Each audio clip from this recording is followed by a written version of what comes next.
Assalamualaikum warahmatullahi wabarakatuh. Hai semuanya, ketemu lagi bareng aku Silviani Salsabila dari Prodi PHI 3. Yang di sini udah Salfok, sama depan aku ada dosen kita. Tapi semuanya gini, Assalamualaikum Ustadz. Waalaikumsalam warahmatullahi wabarakatuh. Selamat datang di ruang eksekutif ini. Iya, agak menyenangkan. Agak menyenangkan ya. Tapi tegang.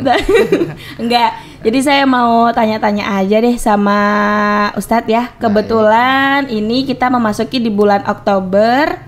Dan kalau biasanya bulan Oktober itu bulan yang menyenangkan bagi sebagian orang yang tinggalnya jauh dari orang tua. Iya. Ya, bener ya? Bener sekali. Karena tepat biasanya nih setiap tahun di tanggal 22 Oktober itu ada perayaan. Oh, perayaan apa itu, Mbak? Hari Santri Nasional. Oh nah, iya, sesuai itu yang juga. akan kita nanti bicarakan. Nah, yang akan kita bicarakan dan akan saya tanyakan sama Ustadz yang lebih paham nanti. Baik.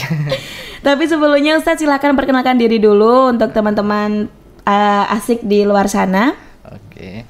Assalamualaikum warahmatullahi wabarakatuh. Waalaikumsalam. Rekan-rekan mahasiswa dan Sivitas Akademika Institut Agama Islam Nusantara Asidikiyah. Perkenalkan, nama saya Suhudi MPD, selaku dosen di salah satu program studi yang ada di Institut Agama Islam Nusantara Asidikiyah.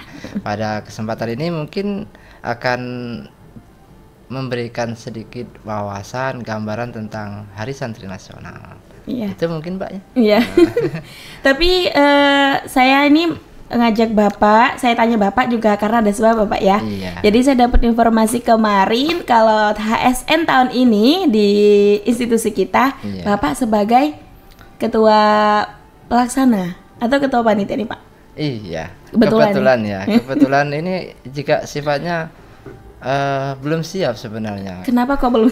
Karena kebetulan ya, ini saya sendiri belum pernah mengalami mengalami memperingati atau merayakan HSN di institusi ini. Makanya mungkin ini agak baru, tapi walaupun bagaimana nanti akan diupayakan semaksimal mungkin biar perayaan kita terhadap Hari Santri Nasional itu memang benar-benar menjadi refleksi dalam diri Sivitas Akademika. Iya, karena memang kebetulan kalau di wilayah kita atau di lingkungan kita juga sangat erat Pak ya dengan kehidupan kesantrian gitu. Betul sekali. Ada pondok pesantren, setiap hari kita juga berbaur dengan lingkungan-lingkungan yang sama dengan santri gitu. Iya, betul. Tapi sebelumnya Bapak, saya mau tanya terlebih dahulu, HSN atau Hari Santri Nasional itu apa gitu Pak? Oh iya. Karena banyak yang belum tahu juga gitu dan nggak sadar kalau ada peringatannya ini. Oh gitu. Ya gini ya, kalau berbicara tentang Hari Santri Nasional itu mudahnya kan itu terdiri dari 3 kata. Hari, kemudian santri, kemudian nasional. Kalau hari itu berkaitan dengan waktu yang semestinya kita ingat dan kita pelihara ya, karena dalam setiap hari itu ada kejadian-kejadian, ada yang perlu kita kenal. Kemudian santri, kita juga tahu bahwasanya santri itu kan identik dengan orang yang mau belajar agama. Kemudian nasional itu kaitannya dengan seluruh Indonesia. Jadi ketika kita berbicara tentang Hari Santri Nasional, itu tujuan yang dikehendaki bahwasanya peran besar santri, kemudian eksistensi santri di Nusantara ini alangkah lebih baiknya jika itu ada sebuah pengakuan. Nah, itu tentang Hari Santri Nasional. Itu mungkin itu dulu Mbak Silvia. Itu dulu Pak ya. Jadi memang karena kalau kita bayangkan, kita ingat kembali perjuangan santri itu juga kaitannya erat Pak ya, dengan termasuk kemerdekaan di negara kita. Iya, betul. Karena apa? Bangsa ini tidak serta-merta tahu-tahu jadi. Ini namanya bangsa Indonesia. Perlu proses yang sangat panjang yang dimulai dari proses memperjuangkan kemerdekaan dari kolonialisme, kemudian menjadi bangsa yang merdeka, kemudian dipertahankan kemerdekaannya, kemudian pada tahap akhir mempertahankan dan mengisi kemerdekaan itu. Nah, dalam setiap proses dan tahapan pembentukan bangsa, kalau kita ngomong ini konteksnya Indonesia. Nah, di Indonesia itu peran santri itu sangat luar biasa besar yang tidak mungkin dipungkiri oleh semua pihak, karena santri ikut terlibat dalam memperjuangkan kemerdekaan. Kita tahu kita dijajah itu 350 tahun oleh Belanda. Nah, di situ santri itu sangat berperan dalam menggerakkan massa, menggerakkan kaum muslimin, kemudian menumbuhkan atau menimbulkan jiwa-jiwa semangat berjuang demi kemerdekaan, dipelopori oleh ulama. Nah, kalau kita ngomong santri itu di dalamnya juga ya ada ulama. Iya benar, Pak. Makanya peran ulama dan santri itu disebut dengan kaum santri. Nah, itu sangat besar dalam upaya memerdekakan bangsa ini. Nah, peran besar itu tidak baik jika hanya dilupakan begitu saja, karena kita tahu kan bahwasanya negara yang besar adalah negara yang mampu menghargai jasa para pahlawan. Benar. Jadi begitu. Nah, kemudian dalam kaitannya dengan mempertahankan kemerdekaan, merdeka itu bukan sesuatu yang mudah diraih. Harus ada pengakuan dari negara-negara yang sudah berdaulat, bahwasanya Indonesia merdeka. Dulu pengakuan yang pertama muncul untuk kemerdekaan Indonesia itu diakui oleh Mesir. Mesir mengakui Indonesia sebagai negara yang merdeka. Kemudian diikuti oleh beberapa negara yang lainnya. Kalau kita memproklamirkan diri sebagai negara yang merdeka, Indonesia pada tanggal 17 Agustus 1945 menyatakan merdeka. Kalau tidak ada pengakuan dari bangsa yang berdaulat, maka kemerdekaan itu tidak diakui. Nah, itu peran santri juga sangat besar di sana. Nanti selebihnya bisa kita sambil bicara, sambil berjalan itu, Mbak ya. Iya, jadi memang HSN atau Hari Santri Nasional itu perlu ya Pak untuk selalu dirayakan. Karena memang kalau kita ingat kembali perjuangan dari para kaum santri, termasuk santri dan juga ulama, ini juga berpengaruh untuk kemerdekaan. Cuman ya mungkin karena jarang dipublikasikan atau memang jarang nampak, jadi jarang sekali ada orang yang sadar bahwa memang HSN ini perlu untuk kita peringati setiap tahunnya. Iya, betul. Nah, tapi Bapak, karena memang dari saya awal masuk di dunia pendidikan, baik itu sebelum saya kuliah Pak ya, ini saya sudah mengenal istilah Hari Santri Nasional.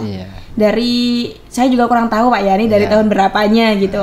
Kira-kira nih penggagas awal dari Hari Santri Nasional siapa Pak? Oh iya, sebagaimana yang saya katakan di awal tadi, kalau eksistensi akan adanya santri itu diakui secara nasional, itu pasti memunculkan kebanggaan dalam diri orang yang memang termasuk dalam kategori santri. Maka yang jelas usulan-usulan diadakannya atau ditetapkannya Hari Santri Nasional itu muncul juga dari kalangan pesantren. Kebetulan pada waktu itu ya, tahun 2015 itu dipelopori oleh Pondok Babu Salam yang ada di Malang. Nah, pada waktu itu Pak Joko Widodo itu berkunjung ke Pondok Pesantren Babu Salam di Malang. Nah, kemudian setelah terjadi beberapa obrolan, nah di dalam obrolan-obrolan tersebut ada yang sifatnya resmi, ada juga yang tidak resmi. Nah, salah satu yang resmi itu bahwasanya ulama dan santri di Pondok Babu Salam itu kemudian mengusulkan agar ada hari santri yang hari santri resmi secara nasional yang diperingati setiap tahunnya. Nah, kemudian hal itu disambut baik oleh Pak Joko Widodo, Presiden Indonesia Pak ya. Iya, disambut baik dengan penandatanganan semisal MOU, bahwasanya di situ ditetapkan pada setiap 1 Muharram nanti akan diperingati Hari Santri Nasional. Nah, pada awalnya begitu. Awalnya Pak ya? Iya, Hari Santri Nasional itu ditetapkan atau jatuh pada 1 Muharram dalam setiap tahunnya. Nah, itu awal mulanya. Kemudian setelah perbincangan, kemudian penandatanganan itu selesai, dibawalah program dan usulan ini ke Jakarta oleh Pak Jokowi. Nah, kemudian kok sekarang jadi tanggal 22. Oh iya, 22 Oktober, 23 nah, itu bagaimana kok jadi 22? Iya. Nah, itu juga syarat dengan pemaknaan yang lebih dalam, bahwasanya tanggal 22 itu pasti ada hal-hal yang sifatnya urgent bagi bangsa ini. Diusulkan oleh PBNU, Partai Besar Nahdlatul Ulama, melalui wakil-wakilnya kepada Pak Jokowi untuk merubah tanggal 1 Muharram menjadi tanggal 22 Oktober. Nah, itu tanggal 22 Oktober diambil dilatar belakangi dari peristiwa resolusi jihad. Oh, resolusi jihad. Yang ada dari Kiai Haji Hasyim Asy'ari. Iya, betul. Jadi resolusi jihad itu kan begini. Dulu Indonesia merdeka itu tanggal 17 Agustus tahun 1945. Nah, setelah Indonesia merdeka kemudian mendapatkan pengakuan dari negara-negara yang berdaulat. Nah, Indonesia resmi menjadi sebuah negara yang diakui dunia kemudian. Nah, jelang kemerdekaan, setelah kemerdekaan itu selang sekitar 2 bulan, itu ada upaya lagi dari negara penjajah sebelumnya, kita sebutlah Belanda, negara kolonial, itu untuk datang kembali ke Indonesia, untuk menguasai kembali Indonesia, untuk menjajah kembali Indonesia. Maka itu lantas menimbulkan rasa tanggung jawab memiliki bangsa ini oleh kalangan ulama dan santri. Bagaimana mungkin negara yang sudah kita proklamirkan merdeka ini kemudian dimasuki oleh penjajah kembali. Maka kemudian Kiai Haji Hasyim Asy'ari mengkomandoi atau menjadi penanggung jawab atas gerakan-gerakan santri dan ulama, kemudian mengajak ulama-ulama yang ada di Madura dan juga di Surabaya, yang ada di Jawa untuk berkumpul di Surabaya. Itu tepatnya di daerah Bubutan, Mbak ya. Nah, kemudian di sana terjadilah musyawarah.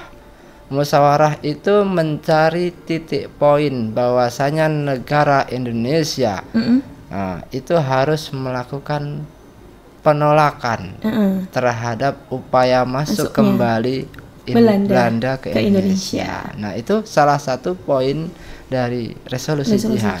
Nah, munculnya resolusi jihad itu diprakarsai oleh ulama dan santri, kemudian dikomandoi oleh Kiai Haji Hasyim Asy'ari. Nah, itu terjadi pada tanggal, kemudian ditetapkan itu tanggal 22 Oktober. Jadi selang sekitar 2 bulan setelah merdeka.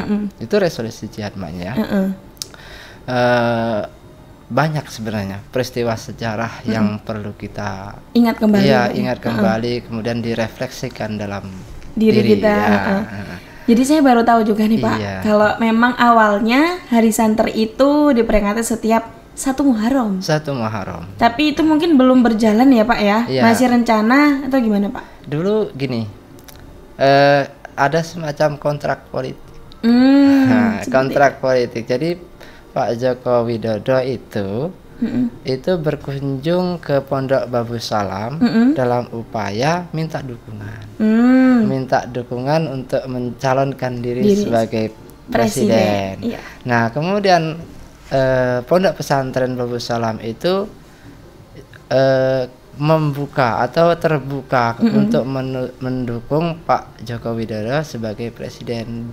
Tapi di dalamnya Pondok Pesantren Babu Salam minta mengajukan permohonan adanya usulan tersebut. Hari Santri Nasional. Iya, betul. Iya. Jadi kalau penetapan awal lebih jelasnya nih Bapak, awal HSN setiap tanggal 22 Oktober, ini mulainya dari tahun berapa, Pak? Jadi itu tahun 2015 ya, Pak Joko Widodo masuk ke pesantren Babu Salam itu tahun 2015. Kemudian penandatanganan MOU kesepakatan bahwasanya tanggal 1 Muharram adalah Hari Santri Nasional. Kemudian setelah itu dibawa ke Jakarta. Nah, setelah di Jakarta ada usulan-usulan dari PBNU untuk merubah tanggal 22. Kemudian setelah Pak Joko Widodo itu menjadi presiden, dikeluarkanlah keputusan presiden. Kepres istilahnya. Keputusan Presiden nomor 22 tahun 2015 tertanggal 15 Oktober 2015. Itu keputusan presiden tentang Hari Santri Nasional yang ditetapkan pada tanggal 22 Oktober. Jadi mulai dari tahun itu Pak ya? Iya. Mungkin sudah mulai ada rencana-rencana 2015. Iya. Setelah itu rutin setiap tahun kita laksanakan HSN. Iya, betul. Mungkin ya dengan sekedarnya upacara. Kalau dulu Pak ya baru awal. Cuman kalau sekarang sudah banyak Pak. Mulai dari seperti pawai gitu. Kalau saya seringnya nemuin gitu Pak, habis upacara pawai, terus dilanjut mungkin dengan tasyakuran. Iya. Biasanya seperti itu. Terus nih Bapak, kalau latar belakang dari ASN tadi juga karena perjuangan resolusi jihad yang dipimpin oleh Kiai Haji Hasyim Asy'ari bersama dengan golongan santri. Iya, betul. Itu di tahun kira-kira tahun berapa Pak? Tahun 1945. 1945. Baru saja setelah Indonesia merdeka 2 bulan kemudian keluarlah resolusi jihad untuk menolak masuknya Belanda ke Indonesia lagi. Terus kalau menurut Bapak, kalau sering berjalannya waktu nih Bapak ya, kita sudah melewati beberapa tahun HSN. Iya, betul. Gitu. Terus kalau sekarang ini mungkin apa yang bisa kita lakukan untuk memperingati Hari Santri Nasional ini? Kalau dari Bapak sendiri mungkin. Iya, begini ya. Kalau tanggal 24 Maret misalnya adalah tanggal atau hari kelahiranku, kelahiran saya, maka tanggal itu menjadi spesial. Ketika kita sudah mengakui tanggal itu adalah tanggal yang spesial, tentu kita muncul dalam diri kita untuk semacam mengadakan perayaan, peringatan dan lain sebagainya. Oh, bahwasanya dulu saya dilahirkan tanggal 24 Maret misalnya begitu. Sama ketika ditetapkan Hari Santri Nasional berdasarkan keputusan presiden dan ini resmi tanggal 22 Oktober dalam setiap tahunnya adalah Hari Santri, maka yang harus muncul dari dalam diri setiap pribadi santri adalah kebanggaan. Oh iya. Dan itu sudah nyatanya sejak ditetapkan Hari Santri Nasional itu semua kalangan pesantren itu bersyukur, senang. Nah, kemudian rasa senang, rasa syukur itu diekspresikan dengan cara memperingati. Kemudian dengan cara merayakan. Itu hal yang biasa ya. Yang biasa, yang umum kita temui dan kita lakukan Bapak ya. Karena apa? Karena bangga kemudian diperingati, kemudian dirayakan. Kalau kita ngomong memperingati berarti kita mengingat-ingat. Nah, karena mengingat-ingat berarti nanti di dalamnya ada refleksi bahwasanya dulu memang para santri dan ulama punya peran besar dalam kemerdekaan, dalam mengisi kemerdekaan. Nah, kemudian kalau merayakan itu juga dua hal yang identik ya. Kaitannya dengan peringatan maka ada upaya merayakan. Oh, saya senang dulu saya dilahirkan sebagai manusia, maka sebagai bentuk kesenangan saya merayakan, mengundang teman-teman untuk makan-makan dan lain sebagainya. Nah, sama juga dari kalangan pesantren. Ketika sudah ada ketetapan bahwasanya tanggal 22 Oktober adalah Hari Santri Nasional, mereka memperingati kemudian merayakan. Bentuk perayaan-perayaan itulah yang terjadi di Indonesia yang mencerminkan pribadi santri. Jadi begitu, ketika ditetapkan, oh kita udah tahu ke depan ini bakal ada atau masuk tanggal 22 Oktober berarti Hari Santri.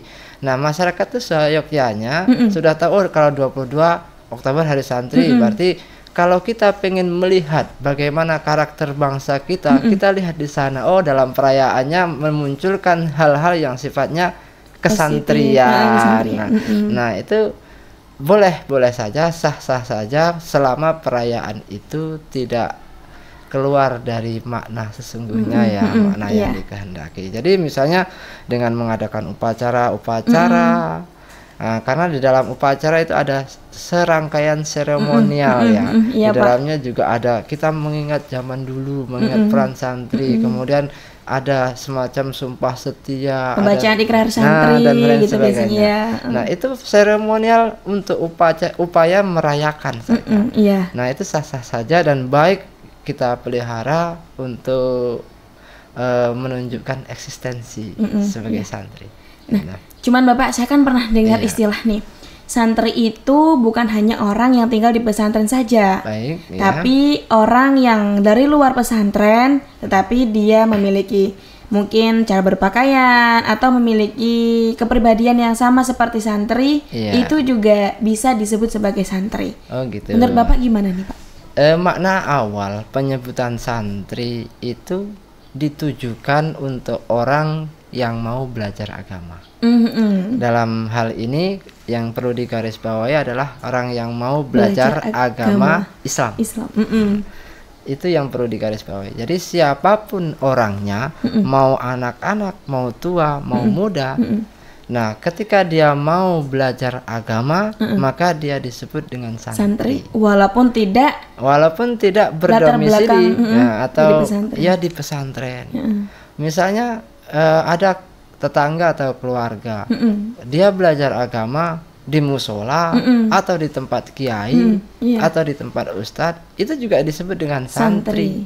Nah, kalau kita ngomong zaman dulu, Indonesia tempo dulu, itu yang terjadi malah hal-hal yang seperti itu. Karena identik makna santri diperuntukkan bagi orang yang mau belajar agama dalam kurung agama Islam. Nah, kemudian sekarang itu lebih dikerucutkan maknanya, santri itu adalah orang yang belajar di pesantren. Kalau yang tidak belajar di pesantren walaupun belajar agama, dia tidak disebut santri secara formal. Tapi ya santri TPA, ya santri musola, tapi masih mengkaitkan kata santri. Karena munculnya istilah pesantren itu berawal dari kata santri. Oh iya, mirip ya Pak ya? Iya, betul. Ada SNTR. Iya betul. Mirip. Tapi terus begini Bapak, kalau tadi kita memang perlu untuk memperingati HSN setiap tahunnya, dan terutama untuk peringatannya kita juga harus yang bisa merefleksikan kita kepada perjuangan santri dan juga kaum ulama pada saat resolusi jihad. Nah, ini saya masih penasaran nih Bapak seputar resolusi jihad. Tadi kan masih separuh nih, masih dari cuplikannya saja. Jadi saya pengen tahu lebih dalam mengenai resolusi jihad dari Kiai Haji Hasyim Asy'ari. Iya betul begini.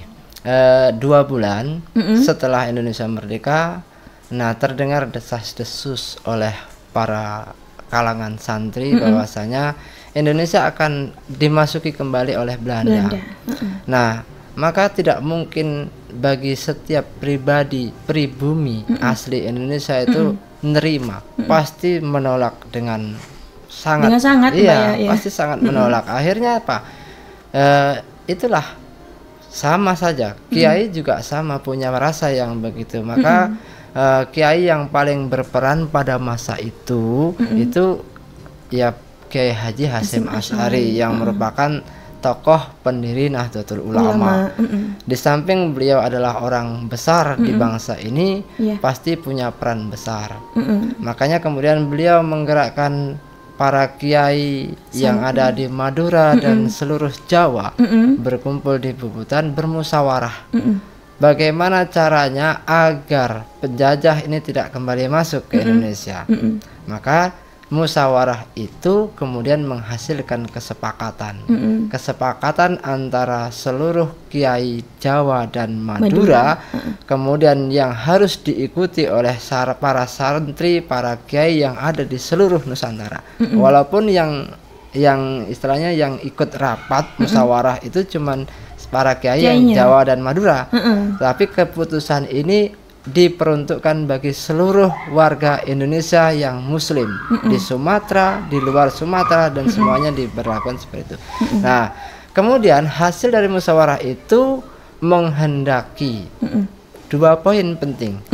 Dari resolusi jihad Pak ya? Iya, dari resolusi jihad itu. Poin pertama adalah ulama dan santri yang disebut sebagai kalangan santri itu berupaya mendesak pemerintah, dalam hal ini pemerintah yang resmi ya, mendesak pemerintah untuk secara tegas menolak upaya masuknya kembali negara penjajah. Yang kebetulan pada waktu itu Belanda mau masuk kembali dengan membonceng sekutu. Kenapa membonceng sekutu? Ini berbicara sedikit sejarah ya. Iya Pak. Kenapa membonceng sekutu? Karena kita tahu kan sebelum Belanda keluar itu kan ada upaya Jepang. Jepang masuk ke Indonesia, kemudian menguasai beberapa daerah, kemudian akhirnya sampai, singkat cerita itu, Belanda terusir dari tanah Indonesia, dari negara Indonesia. Kemudian Jepang yang berkuasa di Indonesia. Ternyata lebih.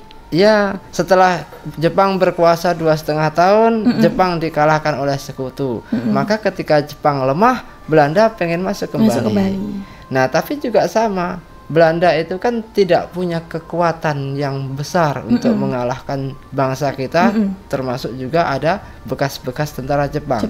Maka dengan politiknya, Belanda kemudian menggandeng sekutu untuk masuk ke Indonesia. Ya, sekutu itu di dalamnya ada Inggris, ada Amerika Serikat, kemudian Perancis, ada Portugis.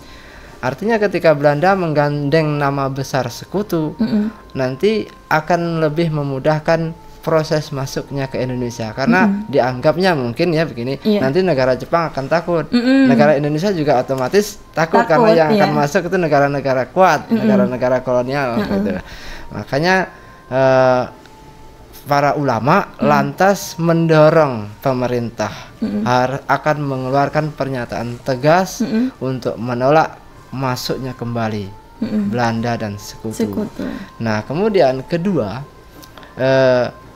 Kiai Haji Hasyim Asy'ari melalui hasil musyawarah dengan para ulama Jawa dan Madura, itu mengeluarkan resolusi jihad. Resolusi jihad itu semacam perintah bagi seluruh rakyat Indonesia, terutama Jawa dan Madura, itu yang beragama Islam untuk berjihad melawan penjajah.